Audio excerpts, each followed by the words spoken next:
on the rocks. One, two, we're live. We're live. Emily, cheers.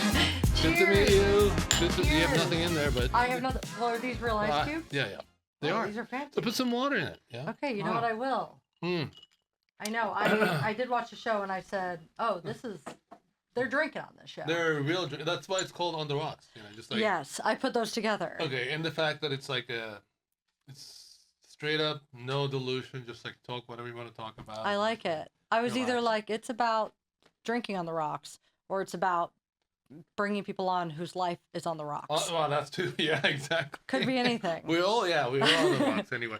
But you know, I know you're an actress. Yes. And also you're a writer and producer. Yes. Is that right? That's right. So which one do you identify yourself the most?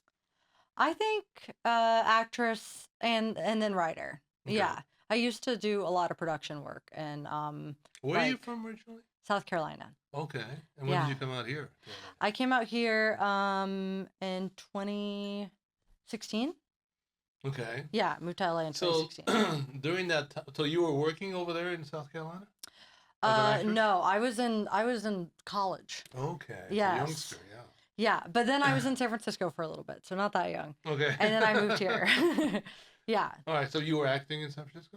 I was. That's like where I first started doing improv and found my love for comedy. I know, yeah. That's what I identify you with, a lot of comedy shows. And I saw your Instagram. Is it at Emily Blackwell? Yeah, at Emily Day Blackwell. Okay. Yeah. So on that, I saw some pictures and shorts. Uh-huh. What's the character name? Tinsel Newbottom. Okay. How did you come up with that? So who is she again? She is a Southern guru life coach, and she's a author. And I created her from my time at in Sunday Company at Groundlings. Oh, really? And yeah. Here in the Groundlings here? Yeah. Oh, great. Yeah, I went all the way through. And you know, when you're in Groundlings, you're like creating a new. Well, when you're in Sunday Company specifically, you're creating a new show every week. What is the Sunday Company? The Sunday Company is like the step below their main company. So they have like a main company of like 30 members or something. And then underneath that is the Sunday Company. And you have a show every Sunday night. Yeah. But the schedule's insane. You're writing Monday, Tuesday, pitching all your sketches on Wednesday night. And then you're doing rewrites Thursday, Friday, costuming Saturday. And so it's like SNL, right? It is. It's like a mini SNL. Wow. So then who picks the... what show? The show? Yeah. Yeah, the director for like that run of the cast. So the cast changes every 6 months. Oh. And then the director changes every 6 months usually. Okay. Yeah. So one of the goals when you're there is like, obviously you want your sketch to go well each week, but sometimes they go great. And then when you put it up, you're like, that was a dud. Yeah. But that's like, you learn part of the ride. Yeah, right? You do. And there's nothing like being out on page one of a sketch that already isn't going well. Yeah. And you're like, well, audience, we got 5 more pages of this. So buckle up. So the audience are like paid audience? Is that right? Or no? Yeah, it's a you're not paid to be in the cast, right. But the show you do pay to go see the show. Yeah. Okay. And weirdly, it's a lot of people from the OC that come up to see these shows. Really? I don't know why. But what about the cast? I mean, where are they from? Do they come from all over the world? Well, the U.S., I guess, right? And also, all over the U.S. Is it for like sure. starting to be an actress or actors, or are they like seasoned actors? And by the time you get to that point, people are pretty seasoned because it takes like 6 or 7 years to get to that point in the program. And by that point, mostly everyone has done all the major comedy and improv schools in LA. They've done UCB, they've done IO. What's I know there's Groundlings. Yep. And there's what the other.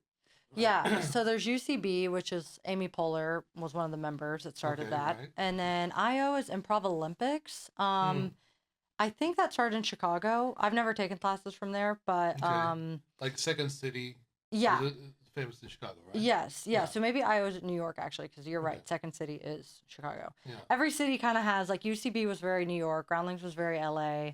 But yeah, other than like finding great sketches, like one of the main goals with doing that style is to find characters that can go and be on bigger platforms. Right. Like Pee Wee's Playhouse came out of that. He started doing that at Groundlings. Really? And yeah, and I found this character Tinsel Newbottom. Tinsel Newbottom. Tinsel Where did you come Newbottom. up with that name? It came to me while I was driving. Okay. I literally was driving in traffic and I was like, Tinsel Newbottom. That's who it is. What's a tinsel? Tinsel is Canyon tinsel? what you put on a tree. Okay. Yes, and it's very like normal in the world that I come from to try and kind of outdo each other with how insane the names can be for these characters. Okay. So you grew up born and raised in South Carolina, right? So was it there a lot of acting, arts, and stuff like that in the family? Or no, you're the first one. Oh, in the family, yeah. My brother's a tattoo artist, and a musician. Do you have any tattoos? I do. They're all well, I do. Okay. I'd have to take off my top. Okay. You don't need to do it's that. Not that today. kind of party. It's not that kind of party. But yeah, I do have some from him. My sister's a producer. And most of the film. Yeah, out here. Oh, okay. Right. And yeah, there's no art scene where I'm from in South Carolina. Right. My mom like really facilitated that world for us, which was cool. Yeah. And when I was in North Carolina, I was like, I don't think either of these states are for me. They're very they're beautiful, but very conservative. Very conservative. Yes. You could say that. Pretty red. And I was like, I think I want to move somewhere different, and I went to a conservatory in San Francisco for a few years. So you didn't think about New York at all, or? No, I didn't. I don't know. I think because my sister was living in San Francisco at the time, and her and I were incredibly close. So I think I was like, that feels right.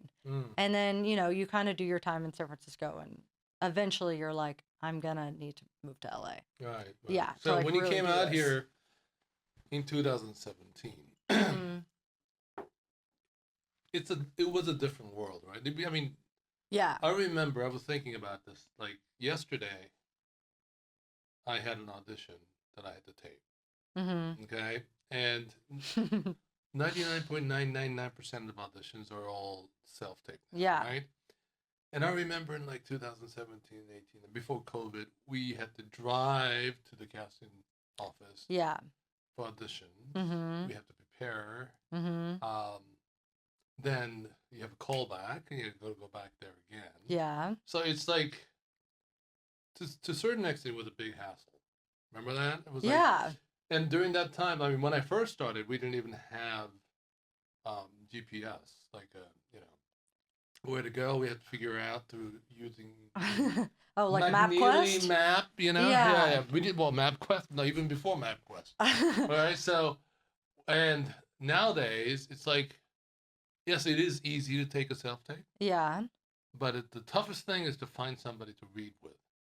Yeah, that is hard. I think it's hard. It's so nice. I think it's honestly a little bit of a crutch because we get to do it as many times as we want. Right. And then like I talk a lot about this with like other acting friends. And they're like, yeah, but then when you do go in the room, it's like so jarring now. Yeah. Because you have to lay down your best take from the jump. And I think we're just out of practice with that. We're just not doing that anymore. That's true. So isn't it also true, don't you think, that like, since we can take, so many takes. Yeah. We can't really get serious and into the character and take one shot. Like you get to do 10, 20 times, like, well, screw it. We're just gonna wing it a couple of times, see what happens, Yeah. And just keep going for like an hour or 2 hours. And nowadays, for the last 2-3 weeks now, I started going to the SAG-AFTRA camera lab. Have you heard of this one? I need to dive more into all the things. Like, I'm part of the union, but I'm like, I need to get involved. Well, the thing is, it's free for SAG-AFTRA, and it's like half an hour slot. You go there, and they have cameras ready to go. You have camera operators who train as a director or reader will read with you. Oh, and then nice. tape it like 2-3 times. You do it, and they send it to you. Wow. Yeah. And you can book this at any point? And online, you can just book it once a week if you want. If you're a member of SAG-AFTRA. Okay, yeah, I am. Yeah. And That's it's great. just great. You know. And I bet it looks really nice. Well, it's one little tiny room, but it's got the. I'm always like so jealous when I go over to people's houses and they have like very theatrical lights and like a beautiful setup. I'm like, this looks amazing. I don't. I have like, mine's like barely hanging on. So, but okay, going back to the character. Yes. Right. So yes. you start. I saw a couple clips where you were like taking, like you were at the grocery store or Ralph's or something like that, right? At the 99-cent store. Is it? And you had no problem taking it? I mean, how did you... Oh, no. Have you ever been to a 99-cent store? Not really, no. Well, now they've shut down. Oh, yeah? Yeah, but which is really a bummer because it's a great, like, it's a great place to go find characters because there's such strange people in there. Okay. There's all walks of life. And they do not care whether or not you have a camera. We were like kind of trying... My sister would like help me record a lot of these, and we were trying to kind of fly under the radar. And because it's like, you know, I have huge shoulders, I have so much blush on, like people are like usually taken aback. We tried filming in Target one time, and people were so disturbed by it. Did they even stop you at all at Target? We avoided employees, but people were definitely like kind of scooting around us. And the 99-cent store, they like engaged with us. I took her, I took her to New York one time because I was like, I'm going to New York. I might as well pack Tencel. And I went out on the streets with her, and the people of New York loved her. I was like, because you know, walking around. Okay, what is her background? Where does? I mean, is she from East Coast, West Coast? What is that? I feel like she's from just the middle of America, the smallest town.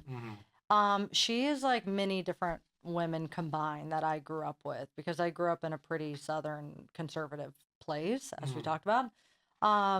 So her like personality is a lot of those things combined. But I took that character and then created a one-woman show from it, which is essentially 60 minutes, mostly improvised, of me doing some audience interaction, but primarily taking people through like a life-changing workshop, which is based in my mom's work, because my mom was a life coach growing up.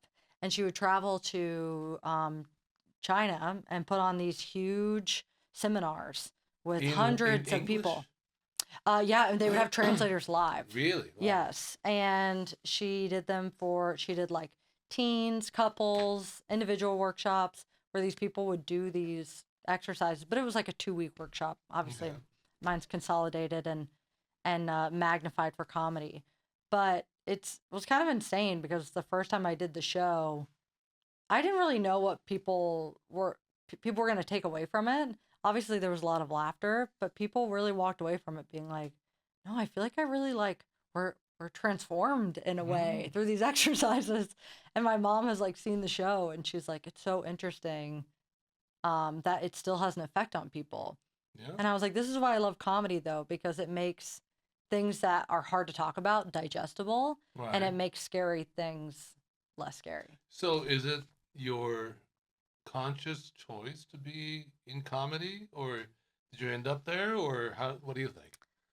I feel like I think making my sister and brother laugh was like definitely my first toe in. And then I think I definitely like through things that were hard growing up, I think I definitely used comedy as an outlet. But it wasn't really until I started taking improv classes that I was like, oh, these people speak in the same language that I do. Like my cartoon brain isn't strange and they understand it as well. And then once you like perform and you get this like very specific feeling afterwards or even during, where it kind of feels like you're in like a flow state. And I think once I felt that feeling, I was like, oh, this is really interesting. See, I've done a few comedies, I guess. But the most fun that I had was on Curb Your Enthusiasm with Larry Oh my David. God, I'm so jealous you got to be on that show. And that was 100% improv. Right? Yeah, They'll tell you where you're from and where you're going, and basically say go. Right. that's so cool. And one thing I remember from my improv class, I guess, Mm-hmm. is to listen, Yeah. right, and then react to that. Mm-hmm. What do you think? What do you think is the most important thing for I think a teacher said this one time in some improv workshop I was doing was just about like in the moment, that? Mm. all you have to do is decide how you feel about it. Like there's not much more thinking other than as soon as you get something from the other person. Mm-hmm. And I was like, oh, that's such a simple way to put it because I think, it can be heady and complicated, but I think the coolest thing I've learned is that like you're not gonna die. Like one of my favorite improvisers said that. She was like, "Oh, the moment I realized like I wasn't gonna die Mm. and that like anything could happen."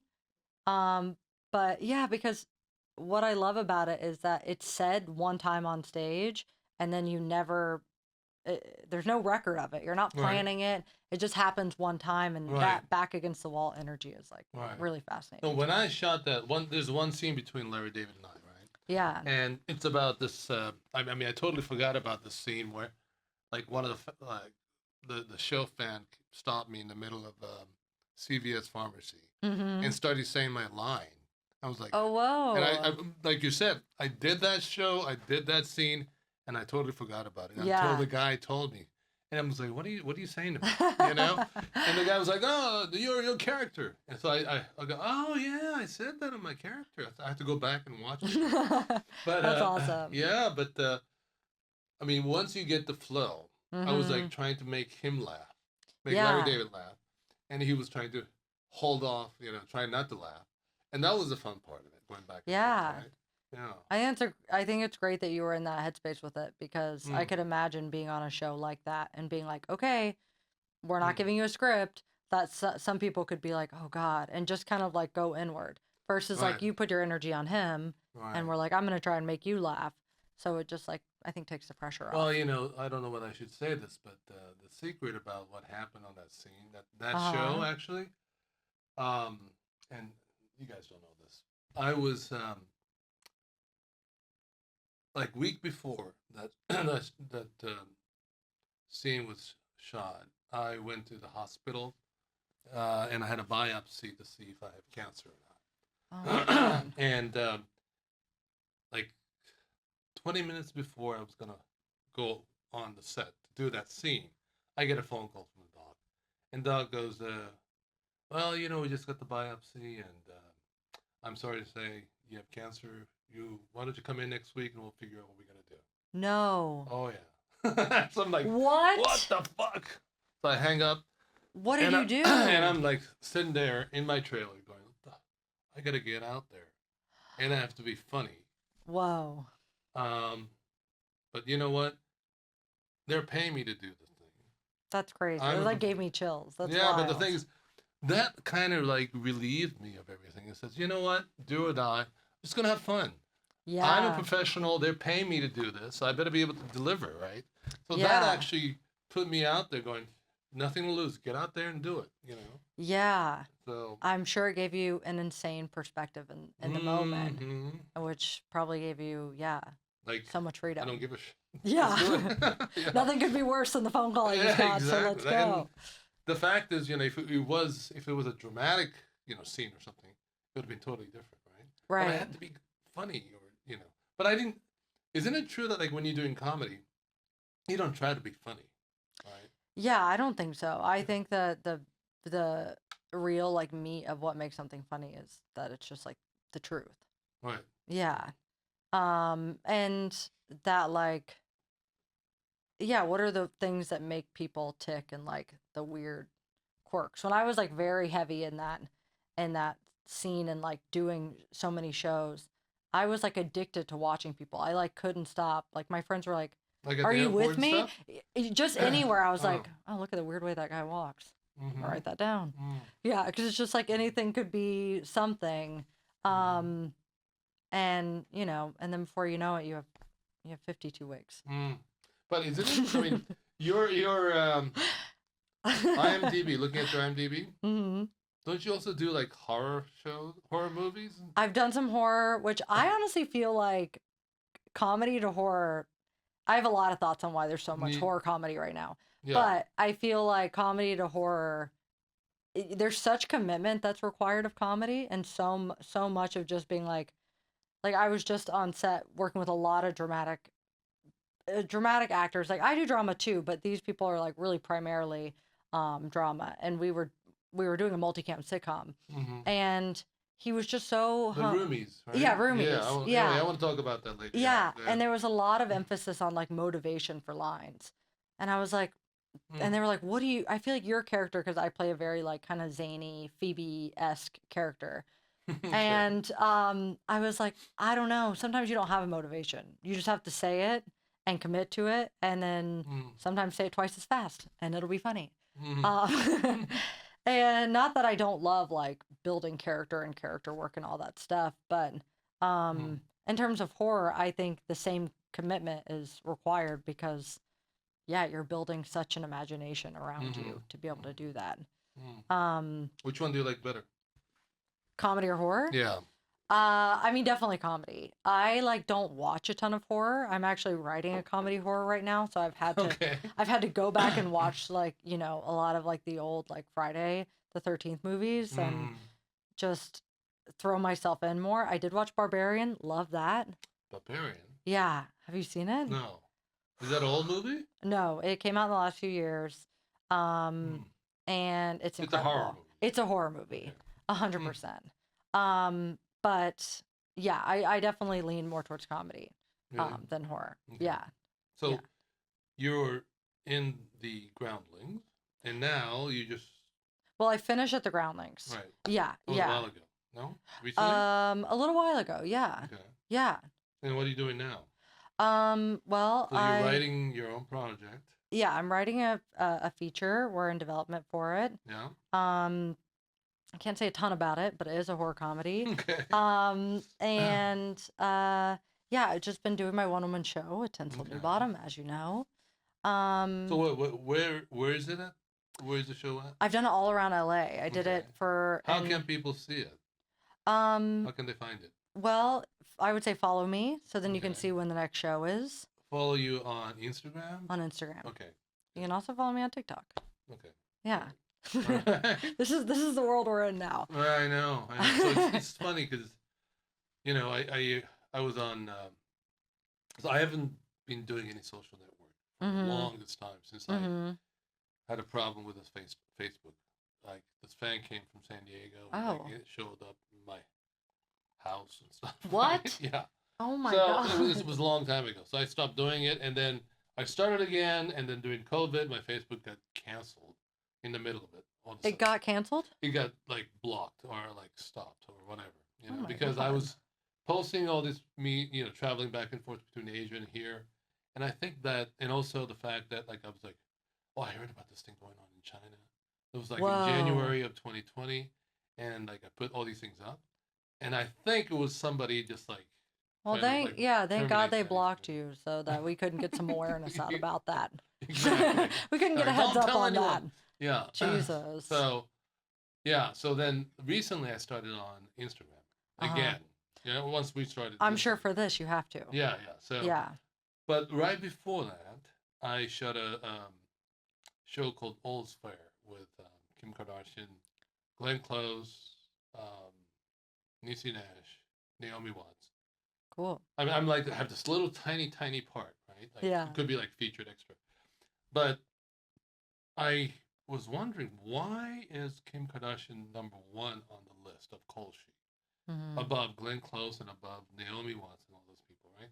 Yeah. And I went to Instagram, and I think Naomi Watts and other Glenn Close and all the other guys have like 2 million followers or 3 million. Great, right? I went to Kim Kardashian. It's like 320 million. Oh yeah, it's insane. Ridiculous. It's insane. Right? I mean, I remember hearing that when her and Kanye West were together, that like, I saw this video of like Kanye walking out. People were excited, but then she came out and everybody was like People were literally throwing themselves on the floor. Yeah. And I was like, oh my God, it's insane. Like, if it's 320 million followers on Instagram, and it's just 1% decide to like watch your show, that's 3.2 million people, right? Yeah, That's ridiculous. that's crazy. That's crazy. That's Right? crazy. If it's 10%, it's a 32 million, right? Yeah, I do feel like we are in that time where Right. it's like, how can we So get you people do there? have to, like, I remember like 10 years ago, people used to say, you have to market yourself on social network and blah, blah, blah, blah. But Mhm. now it's real, like, that's the main thing. That's the only, true way of hedging Yeah, your business, basically. If you're going to produce something and put it out there and invest some money in it, it will show you, like, what's your minimum guarantee will be, of the eyeballs. yeah. So when you have like 320 million, at least 1%, 3.2 million people will watch your show, How do you feel about social media? How do I feel about it? Yeah. It's so funny because I don't know you know this, but I used to be in the finance, investment banking, and venture Okay, I didn't know capital and that. stuff like that. And during the dot-com boom in 1999, 2000, I was involved in investing into a lot of Silicon Valley's startups and stuff like that. And during that time, people used to worry about the privacy issue. People Mhm. used to worry about how all your information could be collected and all that stuff, right? And even that like cameras on your street, Yeah. that would like with a big issue of like privacy issue with the camera. Yeah. Nowadays, nobody gives a shit anymore, Yeah. which is ridiculous. Whatever happened to that? Yeah, it's so So true. it is quite it becomes ubiquitous of all this technology within our lives, but there's nobody really care about privacy issues until something happens, Yeah. right? Mhm. But at the same time, you do need. I mean, it's great to have that access to certain data when something bad happens. You know what I Mhm. mean? Tracking Yeah. people, or tracking bad guys, or whatever. Right? Mhm. So it's like a double-edged sword, right? But I don't want my privacy issue to Yeah. be out there publicly. But as an actor, as being on the camera, on Mhm. the screen, stuff like that, you haven't because you have to compete. I guess Mhm. you have to have a social network Yeah. presence, Yeah. right? I agree. What do you think about that? How Instead much of time do we disagreeing have? to me. No, I mean, I think I am, to be totally honest, I am very envious of my friends that are not on social media, that have Yeah. like made the decision to be like, it doesn't serve me. Even that are actors, some successful, some like still on the grind. Um, but I know that like it also is like so necessary.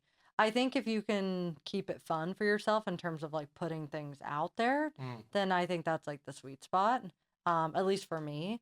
But yeah, I mean, it does feel so important, and I think like especially in like finding scrappy ways to keep putting yourself out there, it is such a different industry in terms of how to get opportunities now. So I think if that's another avenue that you can use, then you should probably use it. Well, the thing is, yeah, when I was doing Facebook and stuff like that before, it was more of like the ego thing, like where all my friends are like, "Oh, I'm doing this today," or "I'm eating this great food," or "I'm going to this 3-star restaurant" and stuff like that, right? That's all it was, basically.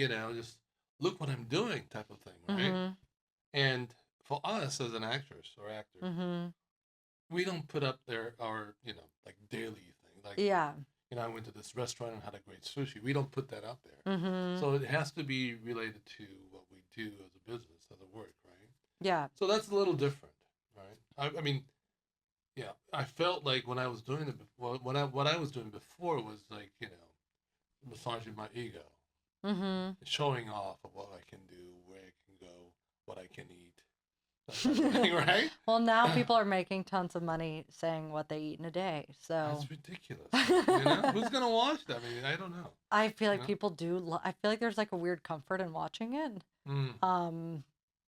I'm sure a whole psychology behind that. I mean, what do you watch on Instagram? I honestly like when it comes to TikTok, I will post and then I will So shut. what's I the would difference turn the between app off. TikTok and Instagram? Because I'm not doing TikTok. I love that. I love that you asked that. Yeah. It's refreshing. Yeah.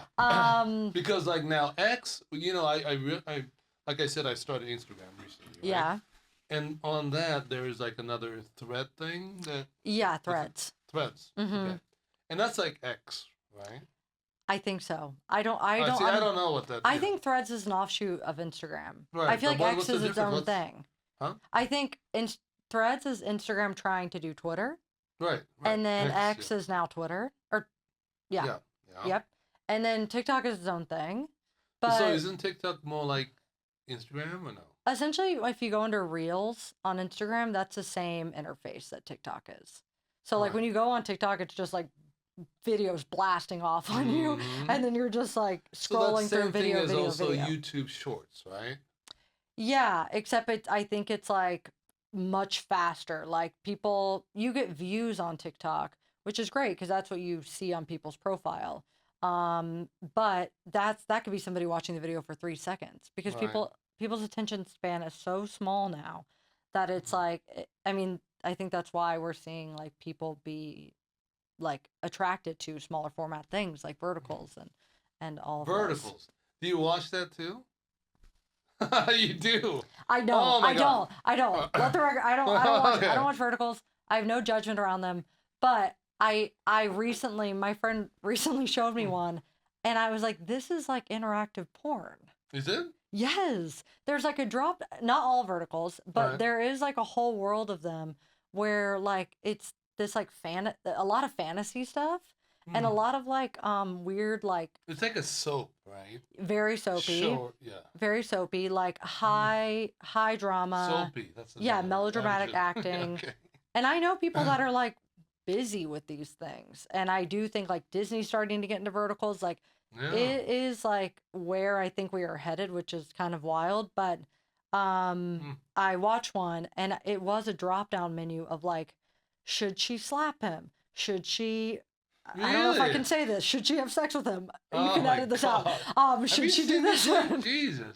It's crazy. I was like, what? And then the craziest part is that the actors have to, when the drop-down menu comes on, they have to act silently for 30 seconds so that the people can choose. So if you so are these live? No, they're filming them, and the budgets for them are insane. They're so small. So let's say you have 4 different options, right? For you to choose from. Mm-hmm. So the actors are doing like 4 different takes. Yep. And then, oh my God. And then like if you and I were in a scene together, they'd be like, okay, hold for the like drop down menu, and we'd have to be like, Oh no. And wait for 30 seconds, and then there's like the 4 different options of where it can go. And people are loving it. And I think it's like kind of like, it feels like romance novels for people. It's like romance novels come to screen. So this is like, I don't know. This is new. This is like your generation thing, isn't it? Are you a generation? I'm. What is it? XYZ, ABC. What is it now? No, I'm a millennial. I'm on the bottom side of a millennial. Okay. Yeah. Okay. Do you trust me more knowing that? No. So because of that, I mean, I'm sure it's a different world, different experience that you have in this industry.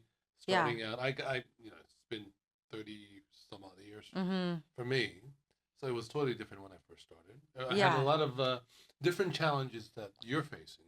I know you're facing challenges too. I mean, how do you start in this industry now? I like think for it's us, remember, just to let you know. We had to first, obviously, get a headshot, right? And send it out you go to the store where they have all these agency names and addresses. Samuel French. Samuel French. I know Samuel French. It's gone now, isn't it? It's gone. It was here for maybe the first 6 months I was in LA, and then it was gone. Oh, really? Yes. So we go to Samuel French, which is the stores for actors. Mm-hmm. And then we have like pre-printed sticker Yes, labels. the sticker sheets. Yeah. And then you send it out to like, I mean, you have all this information. You buy a book of description of all the agencies. Mm-hmm. And you look at it and go, oh, maybe I should send it to this company or whatever. So I chose, I think at the time, like 20 or something like that. Yep. And then you make this like, manila envelope, stuff your photo. Basically, when you have a photo, you go to a store where you print out like 50 copies of your headshots, right? Yeah. And you put it in there black and white, right, at the time, right? And you make up all your resume because we haven't done anything yet, but you got to put something in there. Yeah, so you got to lie yeah, sometimes. so we didn't have really a good computer system like we do now. Yeah. So you have an inkjet printer and then basically print it out and print one page out. You go to the copy shop and you make 50 copies of your resume, and then you staple them on back of your headshot, put it in the envelope, put the sticker up, and you send it out to 20 or 50 or whatever agencies. You take all that to the post office and send it out, and then just like pray, right? If anybody will call me back. Yeah. And then once you get a call back or contact information, they'll say, well, would you like to come in and meet us, whatever, right? So we have the sit down meeting, and most of the time, they want to hire you. Well, they'll represent you in commercials first, right? But also there are like, scrupulous / management company, which is not really an agency. They will tell you like, oh, you should get a new headshot from this guy that I know, and it's going to cost you $300. But God, $300? Yeah, would love that price at this point. Now it's cheaper, more expensive. So much more expensive. Really? Yeah. Oh, easily you're spending $1,200 to $1,300. Really? Wow. Yeah. So then you start off non-union commercial actor, and then you will get you get lucky if you get a SAG union gig, and they will have to hire you. Yeah. Because the producer or director will say, oh, I have to have this guy. There's nobody else. And then if it happens twice, then you're eligible for SAG, Screen Actors Guild Union, and then you got to pay your dues, and you become a member. Then you can work for any, union gigs. And once you start doing more national commercials and stuff like that, get more exposure, then maybe you get a theatrical agent, right? Because at the time it was still separate. Like it was really like SAG and commercial. commercial, commercial agents, theatrical agents. Okay, yeah. That's so interesting. No. So most of the time it's commercial agent and theatrical agent. There's a lot of commercial agent that is only commercial. Yeah. But there is a but boutique firm that does both commercial and theatrical. In my case, I have commercial agency and then theatrical agent and my manager. So it's all separate. Yeah. But my manager will manage my schedule between commercial and theatrical. Yeah. Right. And all that. Yeah. Yeah. So is it something similar to that when you started? I want people when they're thinking about joining the industry. When I started, I was at the conservatory I was in San Francisco. They were the guy running it definitely was had his break in Hollywood in the 80s.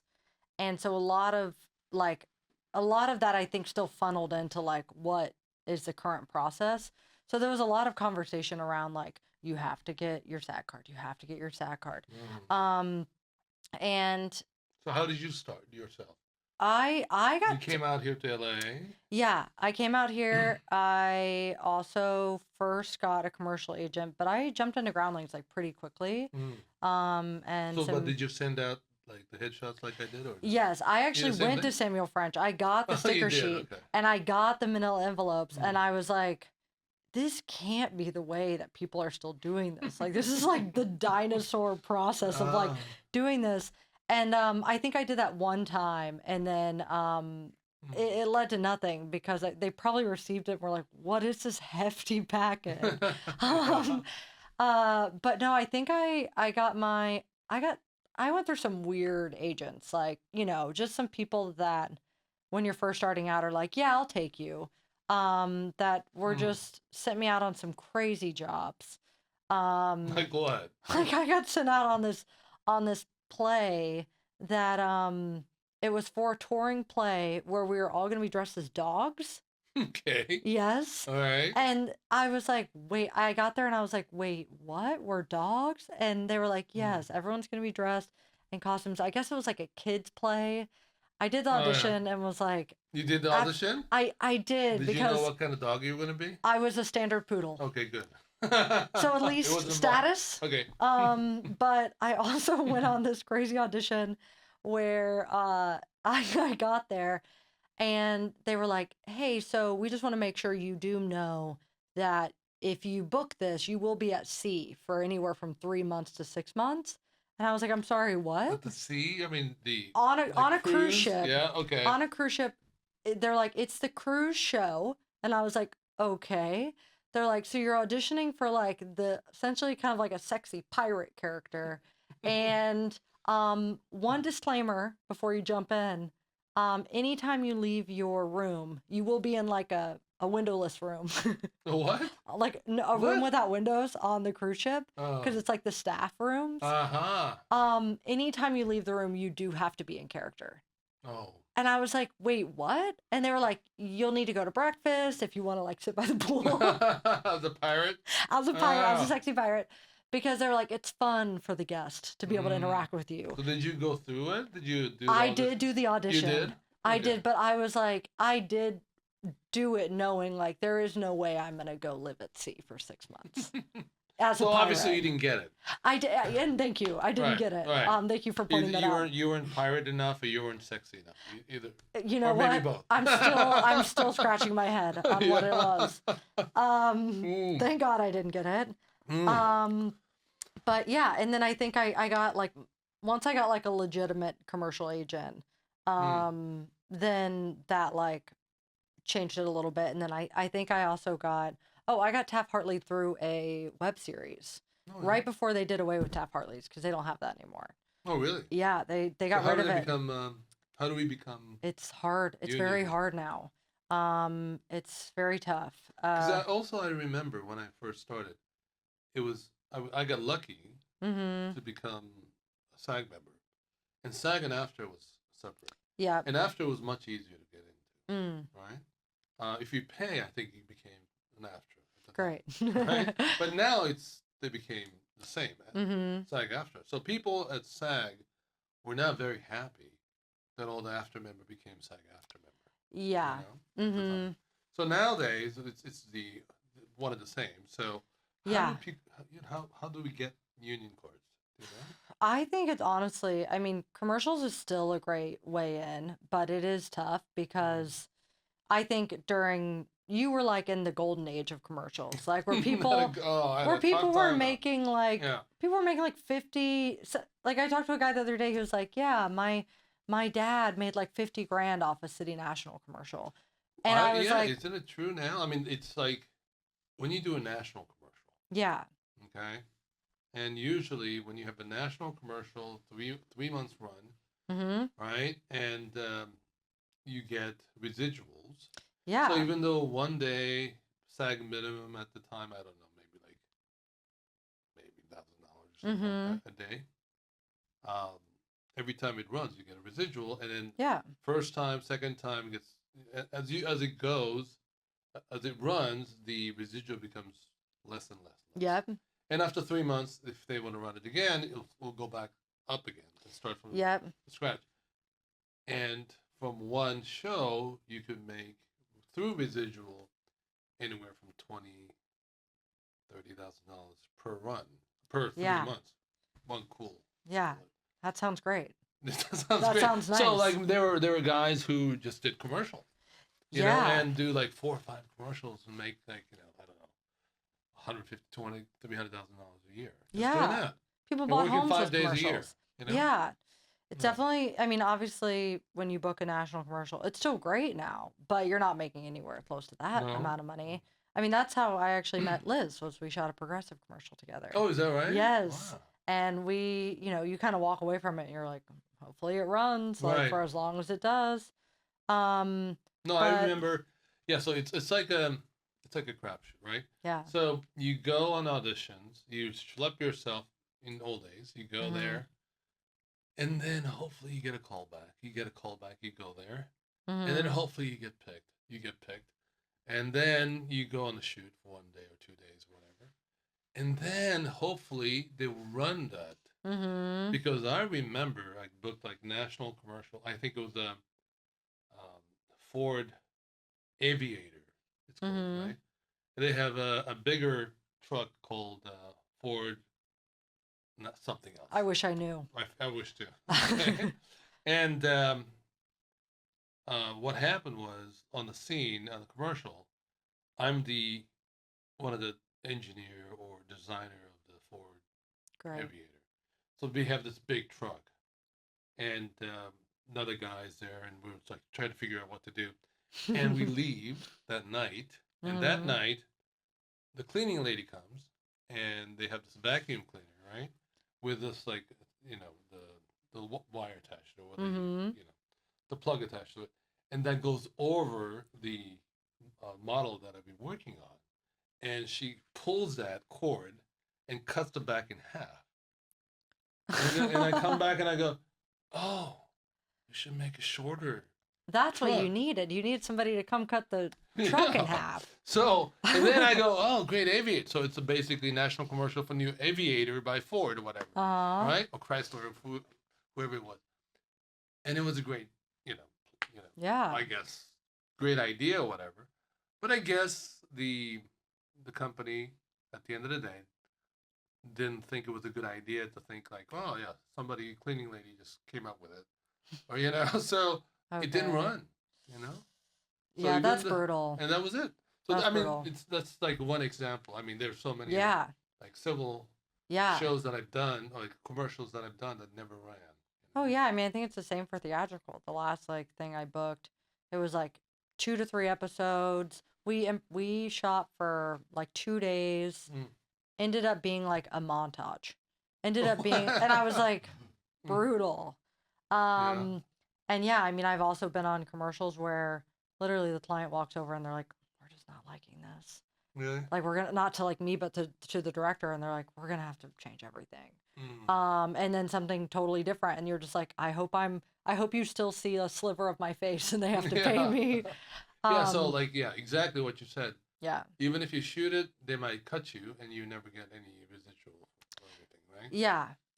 But what I got Taft-Hartley'd on was a web series that I didn't have any lines, and I was like, I was at the point where I was so desperate to get to become SAG eligible at least, because that's also a thing now where it's like if you're SAG eligible, that's great because then you can do both, and then at least you have a little bit of time before you have to pay your dues and then be fully in the union. And there's so many commercials that are non-union that some agents, when I was first getting started, wanted me to stay SAG eligible because they were like, we want to be able to pitch you for both. Right. But the pay for the non-union commercials is it's so rough. But huge companies are doing non-union commercials now.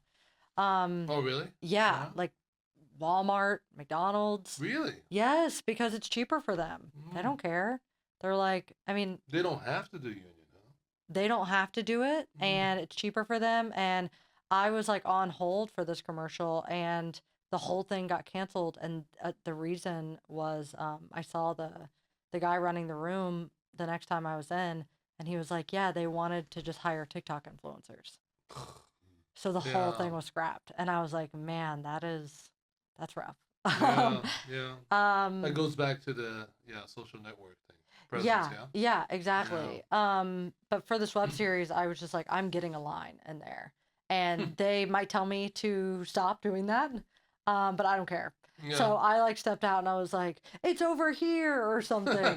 And they were like they were so busy that they didn't really notice. And then 4 or 5 takes, they were like, wait, did she always have that line? And I was like, well, guess you guys are gonna have to have Harley meet. And Is that how you got it? yeah, that's how I got it. I was like, you know Wow. what? You got to be scrappy. You got to be creative. But then I was like a must join from some commercials. So Yeah. I don't know. I met up with somebody that just moved out here from close to where I grew up, and she was like, how do you get started now? How do you get yourself out there? And I was like, honestly, I think finding community is huge because then you can like make stuff with people and put it up, which is great. But yeah, I mean, just like it is. The days of like when I listen to like a podcast like Smartless or any of these like Armchair Expert and people are talking about like I'm sorry, I don't know any of those, but once again, I love that. Okay. I love that. Do you? There's You guys? No. Okay, good. Anybody? Okay. Anybody? They're like celebrity podcast. Okay. And they don't. I mean, Smartless is like Jason Bateman, Will Arnett, and there's a lot of people that they bring on, a lot of actors, successful actors Right. that talk about coming up, primarily in like the '90s and early 2000s, and about this process of like, yeah, you just like send it out and you hope, or you like go in. And there's like 15 of you guys going in for this spot or like this Really? role. You talk about that, huh? And Wow. yeah, and they're like, when it was tough for me, it took 3 or 4 years. And sometimes they're like, you were doing this for 4 years? I can't remember who was on. I think it was Pedro Pascal, maybe. Yeah. And he was like, or no, I can't remember who it was. But he said it took him 8 years before he got his big break. And they were shocked. They were like, I can't believe you stuck around for 8 years. Really? And he was like, I'm oh, still yeah, here? I was in it. Exactly. And I'm like, that's not even comparable to now because now it's such a grind and it's such a different landscape that you can't even compare. And the industry is in such a different place. And especially if you were in it in the last 10 years, like to go through the strike and COVID Yeah. and all of those things, Fire. like, So, Wild. I talk to other actors and actresses that comes on to Yeah. my show about their challenges, particularly as, for example, in your case, a white woman who's, how tall are you? 5'8". 5'8". So with the heels on, probably 5'10". Sure. You have certain competitors out there. There's a limited, I don't know if it's limited or not, but in my case, very limited parts for audition. What do you see any challenges? What is your biggest challenge do you feel out there?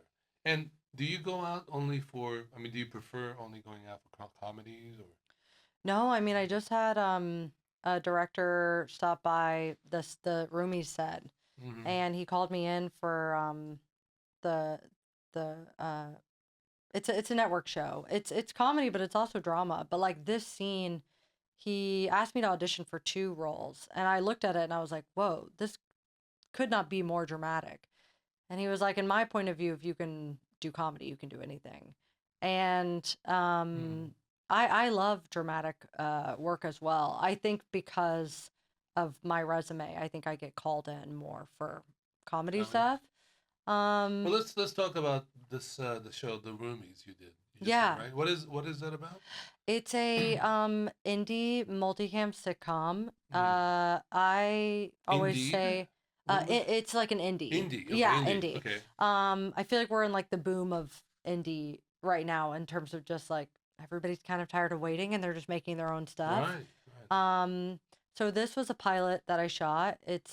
I always like to say it's like Friends meets Always Sunny in Philadelphia. Like Okay. it's a raunchier Friends. It's very new age, but yeah, it's about 4 roommates that live together. And sorry, 5 roommates that live together and are just like broken in the struggle. Where is this set in? It's set in LA. In LA? Yeah. Okay. Yeah, we shot it on location and they built out this whole apartment downtown. It was very cool. But yeah, we went and shot the pilot last summer and like you walk away from those things and you're like, we hope something comes of this. It was so fun. And they were like, maybe there's a world where instead of selling it as a pilot, we sell it as a series. because people are doing that now too. And they got funding to shoot a whole season. So how many episodes? 8? It's 6 total. 6. Okay. Yeah, and then I also was asked to be in the writer's room for it and wrote an episode as well, which was really cool. Right. So yeah, the pace is very sitcom, very Seinfeld-esque, but I'd say like it's very comparable to Friends. Yeah. When can we see this, or what do you think? I don't know what their plan is for distribution while they're like shopping it. I don't think they're gonna probably let people see it unless they're interested in taking a meeting to buy it. But we will do a screening. So, Okay. and if that's open to the public, then I will of Let me course know. let you Yeah. know. And what's the next for you? What are you doing? When can we see your stand-up one-woman show? My next one-woman show will probably be in the fall. Okay. I was touring it for like a year and some change. So I've taken a little break because I'm doing a lot of writing stuff. But yeah, hopefully we're set to make this horror comedy. So I'd love to see that come to light. Cool. Yeah, making it with 2. So you're gonna start? Oh, you writing with somebody else? Yeah, it's a team of 3. Wow. Yeah, Okay. and we love it very much. So Yeah. I'm excited. Don't to see get it. into like arguments and stuff. It's No. always difficult to like write with somebody else. Like Yeah. other people, right? Oh, I think, I mean, that was like what was one of the best things coming out of being on the Sunday Company cast was because you do have to write with a group of anywhere from like 12 to 15 people. And some people you get along with so well in life, and then you go to write with them and you're like, we have very different styles, or like we have very different ways of approaching this. But it was such a good lesson in like not being precious and just like, but I think especially in a group of 3, it can be hard. But it hasn't been that at all. It's like a very collaborative Good. environment. Yeah. So what is the name of this? Is there a title to this horror comedy yet? Working I title? can't say. Working title? I can't. No? I can't even give you that. Okay. I know. I signed a So- contract. I signed my life away. All right. So when you announce it, we'll all know, and we can go see it. And Yes. Yeah. And, I love that. Yeah. So thank you for coming. Thank you for the having time. me. I hope you had a good time. Or I had a okay great time. I had a great time. Yeah. Yeah. All right. Cheers. Thank you. Cheers. Yeah.